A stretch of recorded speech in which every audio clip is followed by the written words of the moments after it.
अस्सलाम वालेकुम students. Malaria एक ऐसी पुरानी और डेंजरस बीमारी है जो इंसानी हिस्ट्री में सबसे ज़्यादा लोगों की जान ले चुकी है और हैरानी की बात यह है कि ये आज भी कई लोगों की लाइफ को इफ़ेक्ट कर रही है। लेकिन क्या आप जानते हैं साइंटिस्ट ने इस डेंजरस प्रॉब्लम का सोल्यूशन बायोलॉजिकल मेथड की मदद से कैसे ढूंढा? आज हम आपको स्टेप बाय स्टेप बताएंगे सिंपल और इंटरेस्टिंग तरीके से, तो वीडियो को एंड तक ज़रूर देखना। चलिए शुरू करते हैं इस अमेजिंग कहानी के साथ। Malaria, an example of biological method. Malaria is a common disease in many countries including Pakistan. Malaria एक ऐसी बीमारी है जो दुनिया के बहुत सारे कंट्रीज़ में पाई जाती है।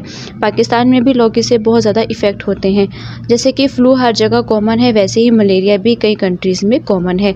You will know how biologists solve the biological problem concerning malaria. आप इस टॉपिक में ये सीखेंगे कि साइंटिस्ट ने मलेरिया के प्रॉब्लम का सलूशन बायोलॉजिकल मेथड से कैसे ढूंढा। जैसे कि डॉक्टर किसी बीमारी का ट्रीटमेंट ढूंढते हैं, वैसे ही बायोलॉजिस्ट ने मलेरिया के काजेज़ फाइंड किया। In human history malaria has killed more people than other disease. Malaria एक ऐसी बीमारी है जिसने इंसानी तारीख में सबसे ज़्यादा लोगों की जान ली है। इससे दुनिया भर में बहुत डेथ्स हुई हैं। जैसे कि कोविड-19 एक टाइम पर बहुत डेंजरस था, लेकिन मलेरिया ने हिस्ट्री में उससे भी ज़्यादा लोगों की जान ली है। Biological problem 1, what is the cause of malaria? सबसे पहला सवाल ये था, मलेरिया होता क्यों है, उसके असल वजह क्या है। जैसे अगर आपको फीवर हो जाए तो आप सोचते हो फीवर का रीज़न क्या है, इन्फेक्शन है या कुछ और। सबसे पहले है observation. This disease was known to physicians of the ancient time more than 2000 years ago. Malaria doctors को 2000 साल पहले से ही पता था, मतलब ये बीमारी बहुत पुरानी है।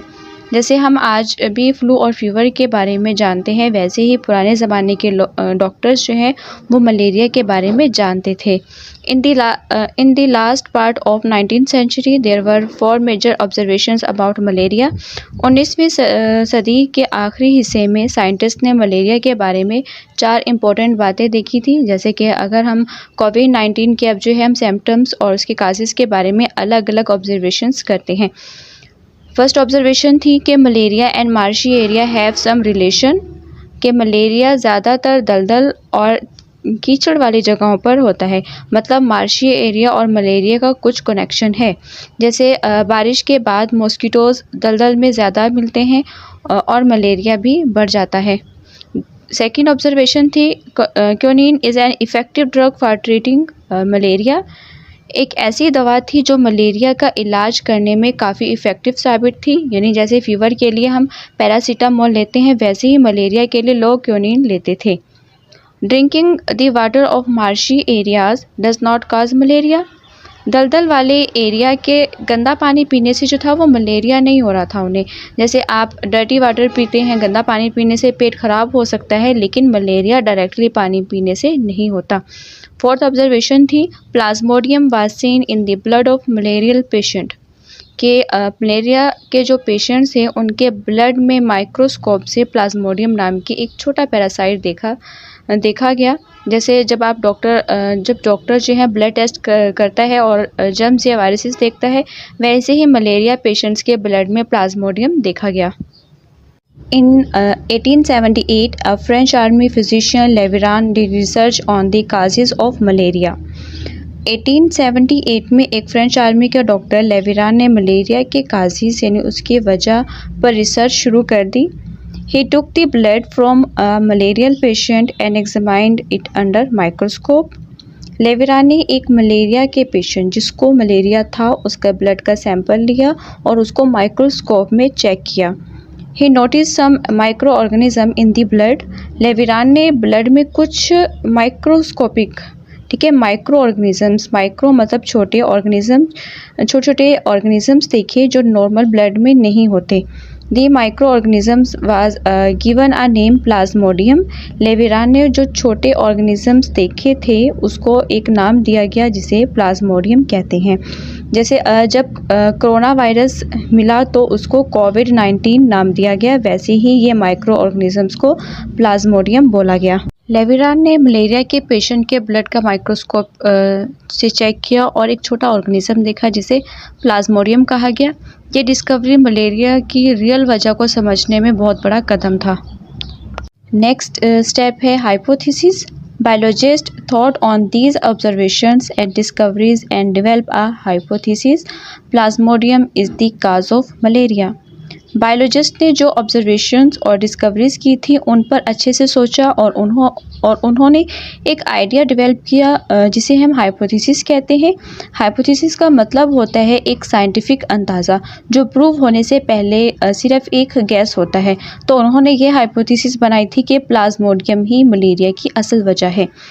सिंपल एग्जांपल से हम समझते हैं, जैसे अगर आप देखते हो कि जब भी कोई छोटा बच्चा आइसक्रीम ज़्यादा खाता है तो उससे सर्दी हो जाती है। अब आप ये गैस करते हो कि शायद ज़्यादा आइसक्रीम खाने से सर्दी होती है। ये आपकी हाइपोथेसिस होती है, अब इसको प्रूव करना होगा। वैसे ही बायोलॉजिस्ट ने गैस किया कि प्लाज्मोडियम ही मलेरिया का काज है। अब इसको एक्सपेरिमेंट करके चेक करना ज़रूरी था। हाइपोथेसिस के बाद है deduction. They developed a logical result by taking this hypothesis as true. Biologist ने जब हाइपोथेसिस को आर्जी तौर पर सच मान लिया तो उन्होंने एक लॉजिकल रिजल्ट निकाला जिसे हम डिडक्शंस कहते हैं। डिडक्शन का मतलब होता है कि आप अपनी सोच से एक लॉजिकल कंक्लूजन्स निकालते हो कि अगर ये बात सच है तो इसका ये नतीजा होना चाहिए। The deduction was if plasmodium is the cause of malaria, then all the malarial patients should have plasmodium in their blood. अगर प्लाज्मोडियम ही मलेरिया का काज है तो हर मलेरिया के पेशेंट के ब्लड में प्लाज्मोडियम ज़रूर होना चाहिए। बायोलॉजिस्ट ने सोचा अगर मलेरिया प्लाज्मोडियम की वजह से होता है तो जितने भी मलेरिया के पेशेंट होंगे उन सब के ब्लड में प्लाज्मोडियम होना चाहिए। नेक्स्ट स्टेप है experiment and results. In order to test the deduction biologist performed experiment. अपने डिडक्शन को चेक करने के लिए बायोलॉजिस्ट ने एक्सपेरिमेंट्स किए। They examined the blood example of 100 malarial patients with 100 healthy persons under microscope. उन्होंने 100 malaria के पेशेंट्स और 100 बिल्कुल हेल्दी लोगों का ब्लड माइक्रोस्कोप से चेक किया। जैसे एक डॉक्टर ब्लड टेस्ट करता है और कंपेयर करता है कि पेशेंट्स और हेल्दी पर्सन के ब्लड में क्या डिफरेंस है। The following was the result of this experiments. In experiments का रिजल्ट ये था। इन these experiments the malarial patients were the experimental group while the healthy persons were the control group. Malaria वाले patients को experimental group बोला गया क्योंकि उनका test किया जा रहा था। हेल्दी लोगों को कंट्रोल ग्रुप बोला गया, उनको कंपेयर के लिए लिया गया था। जैसे कि अगर आप मेडिसिन टेस्ट करते हो तो एक ग्रुप को आप मेडिसिन देते हो, वो जिसको मेडिसिन दी है वो एक्सपेरिमेंटल ग्रुप हुआ, और एक ग्रुप को आप मेडिसिन नहीं दोगे तो वो कौन सा हो गया, कंट्रोल ग्रुप, ताकि आप कंपेयर कर सको। Most of the malarial patient had Plasmodium in their blood. ज़्यादातर मलेरिया पेशेंट्स के ब्लड में प्लाज्मोडियम मिला। The results proved that the hypothesis जो थी Plasmodium is the cause of malaria was true. Result ये प्रूव कर दिया कि बायोलॉजिस्ट की हाइपोथेसिस सही थी। मलेरिया वजह सच में प्लाज्मोडियम ही है। अगर हम इसकी समरी देखें कि बायोलॉजिस्ट ने मलेरिया पेशेंट्स और हेल्दी लोगों के ब्लड को टेस्ट किया। मलेरिया पेशेंट्स के ब्लड में प्लाज्मोडियम मिला जबकि हेल्दी लोगों में नहीं मिला। ये रिजल्ट बायोलॉजिस्ट की हाइपोथेसिस को प्रूव करता है कि प्लाज्मोडियम ही मलेरिया का काज है। तो बायोलॉजिकल मेथड से प्रूव हो गया कि मलेरिया की असल काज प्लाज्मोडियम पैरासाइट है। अगर आपको ये वीडियो पसंद आई हो तो लाइक, शेयर और सब्सक्राइब ज़रूर करें। मिलते हैं अगली वीडियो में, तब तक के लिए अल्लाह हाफिज़।